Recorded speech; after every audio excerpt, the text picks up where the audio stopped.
Etapa 17, aula 76, vamos estudar um pouquinho de história, entendendo o que aconteceu no Brasil de 1500 até 1600. Com a chegada dos europeus, 100 anos já se passaram.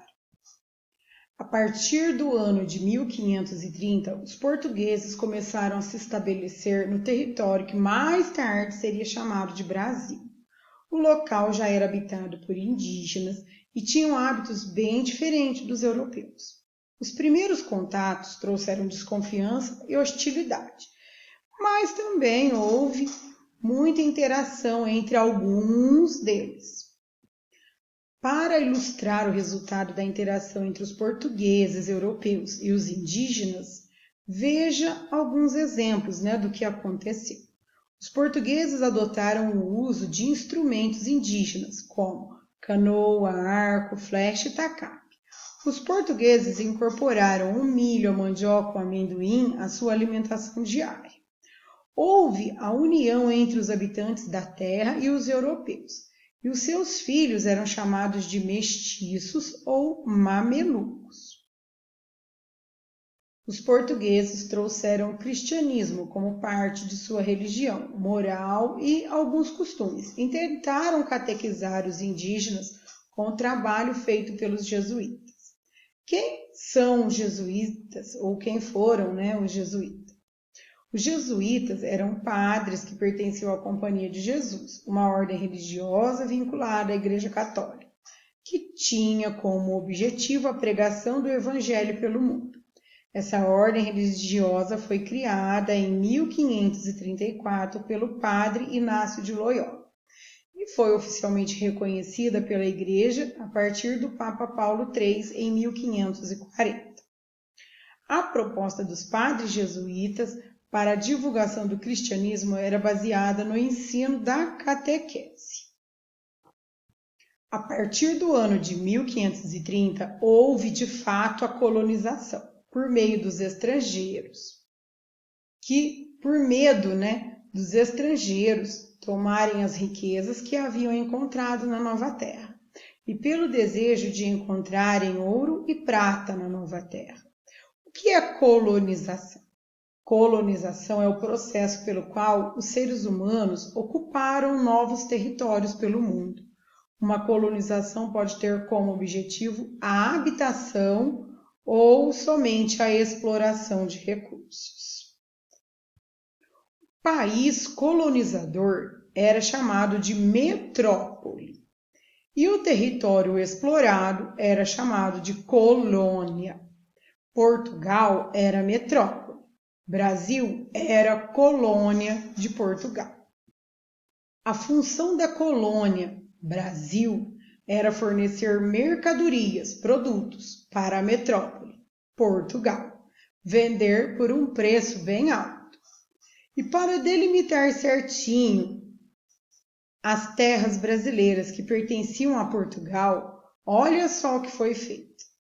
Bom, de repente, quando os portugueses chegaram aqui, outros europeus também ficaram sabendo e quiseram um pedacinho aí da nossa terra, tá? Então, para não ter grandes disputas de terras aqui entre os portugueses e, no caso, aqui os espanhóis, que também ficaram de olho aqui nas nossas terras brasileiras, Portugal criou um sistema chamado capitanias hereditárias.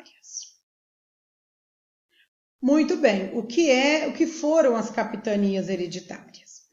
Portugal dividiu o novo território em faixas de terra e deu cada faixa de terra a um donatário, um dono.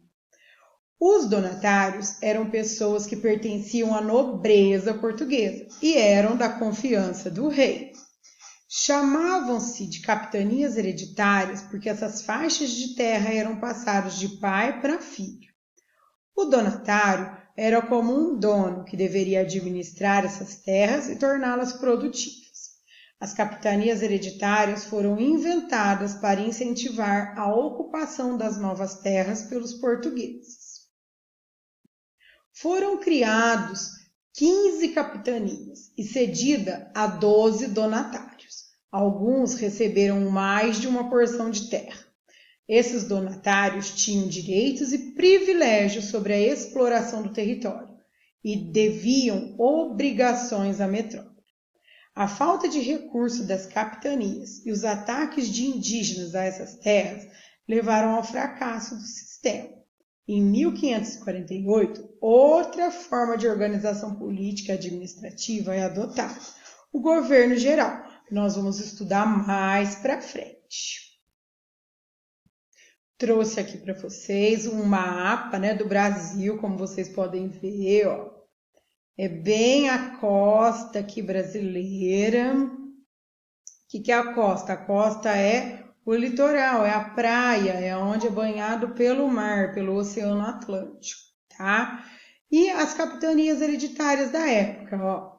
Uma faixa de terra no Maranhão, outra faixa de terra no Maranhão, outra faixa de terra no Ceará, outra faixa de terra no Rio Grande do Norte, Itamaracá, Pernambuco, Baía de Todos os Santos, Ilhéus, e vem descendo aqui até chegar em São Vicente, tá?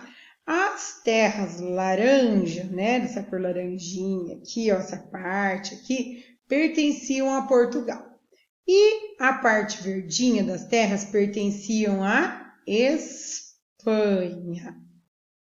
Tá joia? Mas mais para frente nós vamos estudar, muita coisa vai acontecer aqui e, né, os portugueses vão conseguir algo a mais aí, tá joia? Então, aqui estão as capitanias hereditárias e vão para frente. Em 1600, o governo português decidiu montar no Brasil engenhos e produzir açúcar, porque o açúcar estava com alto valor no mercado europeu naquela época. Tanto com a exploração do pau-brasil, quanto com o cultivo de cana-de-açúcar, durante o primeiro século de colonização, a presença europeia permaneceu na costa brasileira, ou seja, permaneceu nas terras que eram próximas do litoral. Espero que vocês tenham gostado dessa aula. Até a próxima!